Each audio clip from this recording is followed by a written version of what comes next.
दोस्तों नमस्कार। यहाँ बात करते हैं योग आयुर्वेद स्वास्थ्य के बारे में। किस प्रकार से अपने आहार विहार को ठीक रखकर संतुलित रखकर रोग मुक्त रहा जाए, सुखमय जीवन जिया जाए। मैं डॉक्टर मनमोहन लखेड़ा आज बात करूंगा कोरोना की नई वैक्सीन को भारत सरकार ने जो मंजूरी दी है उसके बारे में। खुशखबरी, कोरोना वायरस का एक नया टीका। रूस की कंपनी ने स्पुतनिक वी वैक्सीन को भारत में मिली मंजूरी। दोस्तों, जिस तेज़ी से कोरोना वायरस का दूसरा दौर शुरू हो चुका है, जिस रफ्तार से दिन प्रतिदिन मामले बढ़ रहे हैं, देखकर डर लग रहा है। इसका मुख्य कारण हम सब लोग ही हैं। हमने कोरोना वायरस से बचने के नियम जैसे मास्क पहनना, 2 गज की दूरी बनाए रखना, बार बार हाथ धोना आदि नियमों को अपनाना छोड़ दिया है, जिसका नतीजा बढ़ते कोरोना के मामले हमारे सामने है।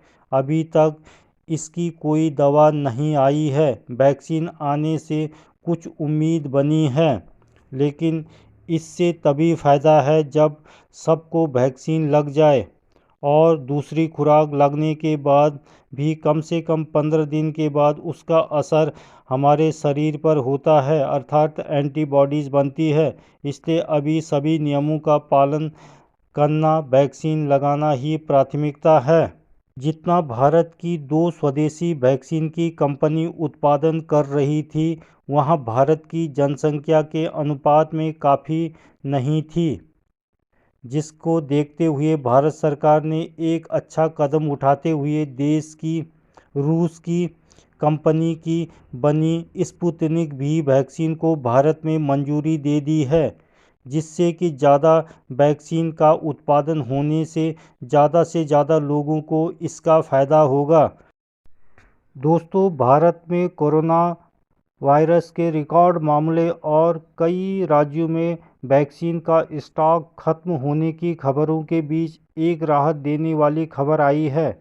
देश में वैक्सीन मामलों की सब्जेक्ट एक्सपर्ट कमेटी (SEC) ने रूस की स्पुतनिक वी वैक्सीन के इमरजेंसी इस्तेमाल की मंजूरी दे दी है। हालांकि अभी वैक्सीन को ड्रग कंट्रोलर की मंजूरी मिलना बाकी है।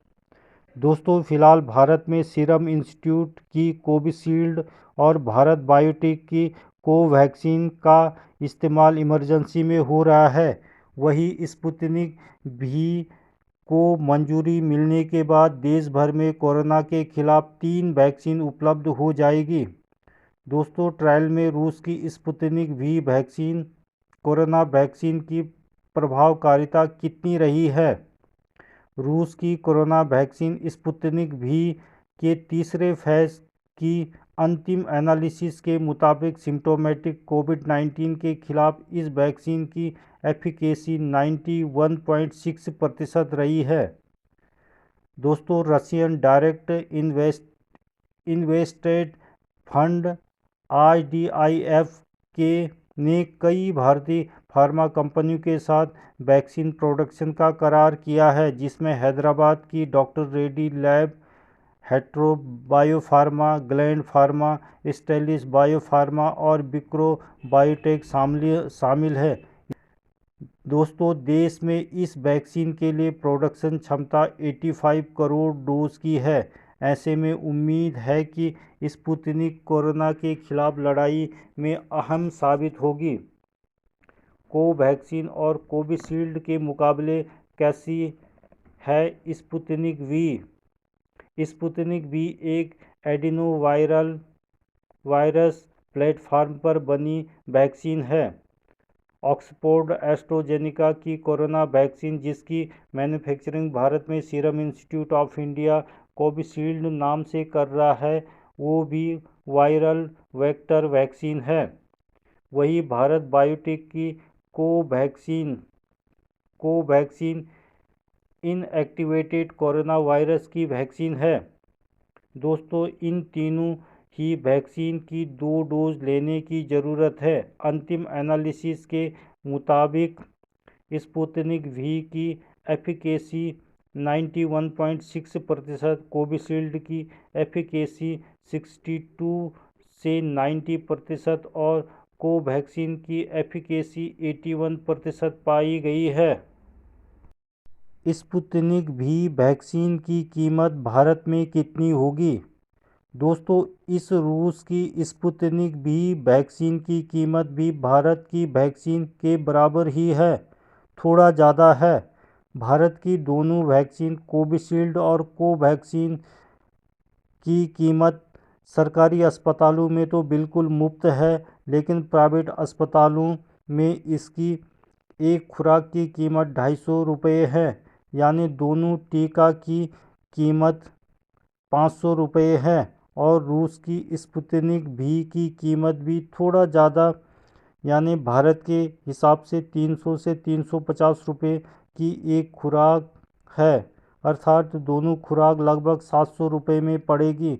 और दोस्तों, शायद सरकार आगे भविष्य में इसकी कीमत भी और वैक्सीनों के बराबर 500 ही कर सकती है।